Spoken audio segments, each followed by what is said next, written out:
Hey there, guys. It's Celine. Good morning. It's morning where I am, just past 11. Um, I haven't felt up to doing a lot of vlogging recently because of the level of Tumo practice that I'm at the moment. It's kind of tough to organize words at the moment, and I'm sure it'll all sort itself out eventually. Maybe even, later today or tomorrow, because it's all often also just a matter of getting started. Um, However, I've been having these kinds of, I'm doing solitaire with my really pretty voodoo playing cards that I'm using. There's the Ace of Swords right there, Ace of Spades, I should have said, right? The thing is, yesterday I did one of these. This is just let out, I just started on this one. Because of these two cards, I was reminded of the setup that I had yesterday, where in the game there wasn't really anything noticeable as to patterns going on in the game, as it was. It was just the mix, as you tend to get. And then there was a 10 of hearts and a 10 of spades sitting like close together, which I notice because of the kind of opposite meanings that they have for me. They have meanings. They have like tarot related meanings for me, where the 10 of cups is the hearts, of course, and the spades would be equivalent to the swords. And so I was looking at those. I'd also done tarot spread general reading kinds of deals with tens of everything, I believe. Wands and cups and not the swords, I believe. And not the pentacles, but it was the cups and the wands at that time in tarot, that is, earlier in the week, which was kind of interesting. So I was kind of going like, hey, there's those two tens. And then right away after that, I turned a card and I had an ace. This one, actually, I believe, the ace of spades. And because I could set it aside, the next one turned out at that time, yesterday, right, I'm talking, to be an ace of hearts. This is not, it is a six of hearts, however. But okay, let me just put that back in here. So just as to show this, I'm not talking about this game here, I'm talking about yesterday's game. So I had my two tens, hearts and spades. I had my two aces. Hearts and spades again, right? Sitting like that. And I was going like, okay, so you're probably trying to tell me something, because that kind of, it's kind of interesting to look at your solitaire like a divination tool in a way. It just pushes itself into my brain that way. My next game, or I should say probably the next game that I actually notice I'm paying attention again, which is today, the next morning, the first game. These are the two first cards coming out, right? And I go like, okay, so I'm really supposed to notice something here. And then I go like, okay, so what else is there? I have another heart, another spade, two fours, an eight of diamonds, that is.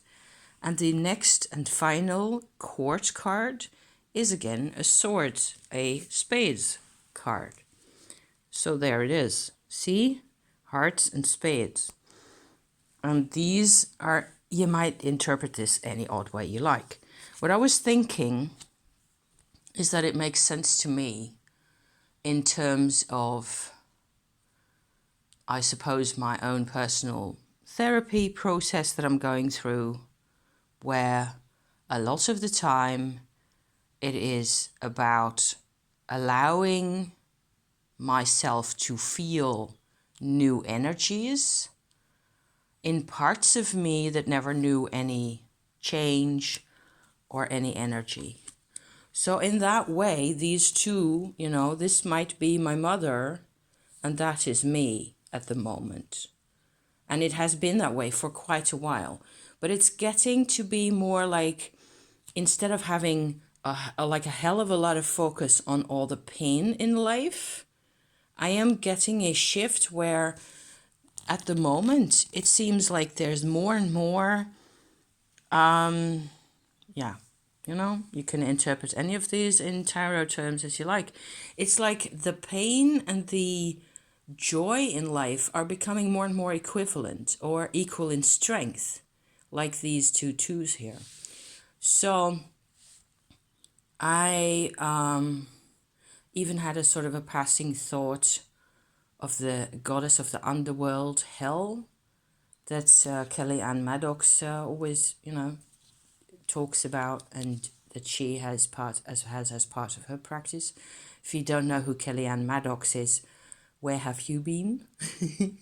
Because well, she's great. She's done some really great stuff over the years and on YouTube, and I'm still very much a supporter of her work. She uses this fairly classical representation of hell, where one half of the underworld goddess's face is a skull face and the other is human.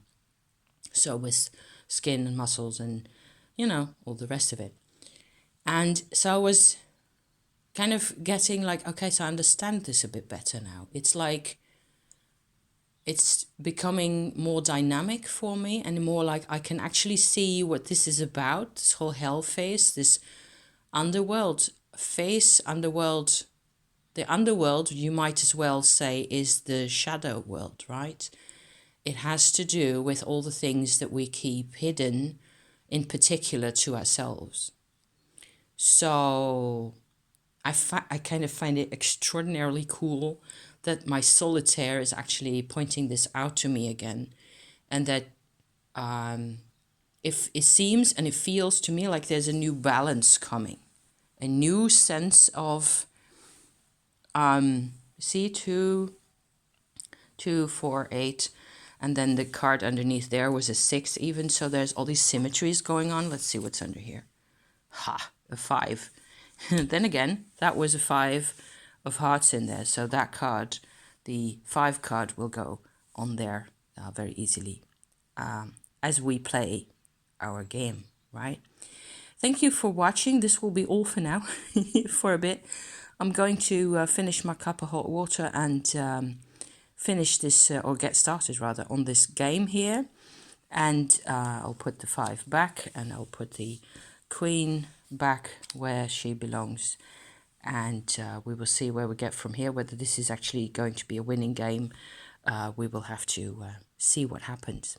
Thank you for watching so far. I will be back, I promise. But I just have to get my brain into its new phase, and I'm sure it's coming, and I do feel really good. And thank you so much for, you know, being here and being subscribed and all that, because it has made quite a difference being able to talk into the world, into humanity, about things that are going on.